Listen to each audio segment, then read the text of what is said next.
నమస్కారం. కార్తీక పురాణం 14వ రోజు కథ. ఈ కథలో కార్తీక మాసంలో చేయవలసిన చేయకూడని పనులు, కార్తీక పౌర్ణమి యొక్క మహత్యాన్ని వివరిస్తున్నారు వశిష్ఠ మహర్షి. వశిష్ఠ మహాముని కార్తీక మాస మహత్యాలను గురించి తనకు తెలిసిన అన్ని విషయాలను జనకుడికి చెప్పాలన్న కుతూహలంతో ఇలా చెబుతున్నారు. ఓ రాజా, కార్తీక పౌర్ణమి రోజున పితృప్రీతిగా వృషోత్సవం చేయడం, శివలింగ సాలగ్రామాలను దానం చేయడం, ఉసిరికాయల్ని దక్షిణతో దానం చేయడం మొదలైన పుణ్యకార్యాలు చేయడం వలన వెనకటి జన్మల్లో చేసిన సమస్త పాపాలు తొలగిపోతాయి. అలా చేసేవారికి 1,000,000 యజ్ఞాలు చేసిన ఫలితం దక్కుతుంది. వారి వంశానికి చెందిన పితృదేవతలు పైలోకాల నుంచి ఎవరు ఈ ఉత్సవం చేస్తారా అని ఎదురు చూస్తూ ఉంటారు.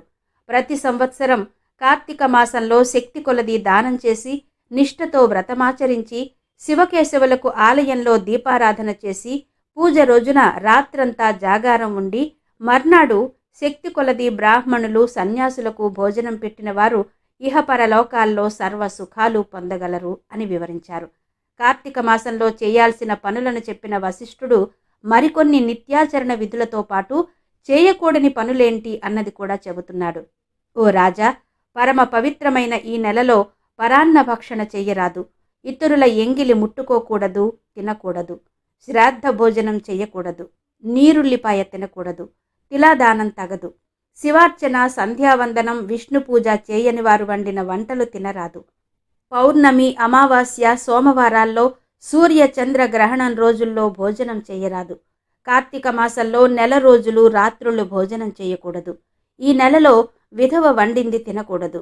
ఏకాదశి, ద్వాదశి వ్రతాలు చేసేవారు ఆ 2 రాత్రులు తప్పనిసరిగా జాగారం చేయాలి. ఒక్కపూట మాత్రమే భోజనం చేయాలి. ఈ నెలలో ఒంటికి నూనె రాసుకుని స్నానం చేయకూడదు. పురాణాలను విమర్శించరాదు. కార్తీక మాసంలో వేడి నీటితో స్నానం కళ్ళుతో స్నానం చేయడంతో సమానమని బ్రహ్మదేవుడు చెప్పాడు. కాబట్టి వేడి నీటి స్నానం చేయకూడదు.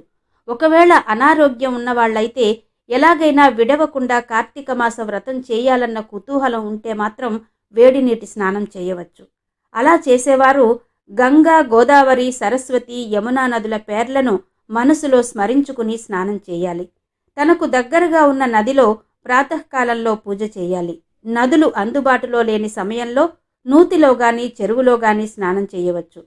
అలా స్నానం చేస్తున్న సమయంలో గంగే చ యమునే చైవ గోదావరి సరస్వతి నర్మదే సింధు కావేరి జలేస్మిన్ సన్నిధిం కురు అన్న శ్లోకాన్ని చదువుకుంటూ స్నానం చేయాలి.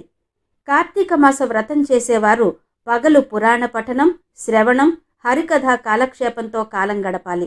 సాయంకాలంలో సంధ్యావందనాది కార్యక్రమాలు పూర్తి చేసుకుని శివుడిని కల్పోక్తంగా పూజించాలి అని వివరించారు వశిష్ఠ మహర్షి. అనంతరం కార్తీక మాస శివపూజా కల్పాన్ని గురించి వివరించారు. ఈ ప్రకారం కార్తీక మాసమంతా పూజలు నిర్వహించాలి. శివ సన్నిధిలో దీపారాధన చేయాలి. ఈ విధంగా శివపూజ చేసిన వారు ధన్యులవుతారు. పూజ తర్వాత తన శక్తిని బట్టి బ్రాహ్మణులకు సమర్థన చేసి దక్షిణ తాంబూలాలతో సత్కరించాలి. ఇలా చేసినట్టయితే 100 అశ్వమేధాలు, 1000 వాజపేయ యాగాలు చేసిన ఫలితం లభిస్తుంది. ఈ మాసంలో నెల రోజులు బ్రాహ్మణ సమారాధన, శివకేశవుల సన్నిధిలో నిత్య దీపారాధన, తులసి కోట వద్ద కర్పూర హారతులతో దీపారాధన చేసిన వారికి, వారి వంశీయులకు, పితృదేవతలకు మోక్షం లభిస్తుంది. శక్తి కలిగి ఉండి కూడా ఈ వ్రతమాచరించని వారు 100 జన్మలు నానా యోనులయందు జన్మించి ఆ తర్వాత నక్క, కుక్క, పంది, పిల్లి, ఎలుక మొదలైన జన్మలనెత్తుతారు. ఈ వ్రతాన్ని శాస్త్రోక్తంగా ఆచరించేవారు 15 జన్మల పూర్వ జ్ఞానాన్ని పొందుతారు. వ్రతం చేసినా, పురాణం చదివినా, విన్నా అట్టివారు సకలైశ్వర్యాలు పొందుతారు. అంత్యంలో మోక్షాన్ని పొందుతారు అని వివరించాడు వశిష్ఠ మహర్షి. ఇంతటితో కార్తీక పురాణం 14వ రోజు పారాయణ సమాప్తం.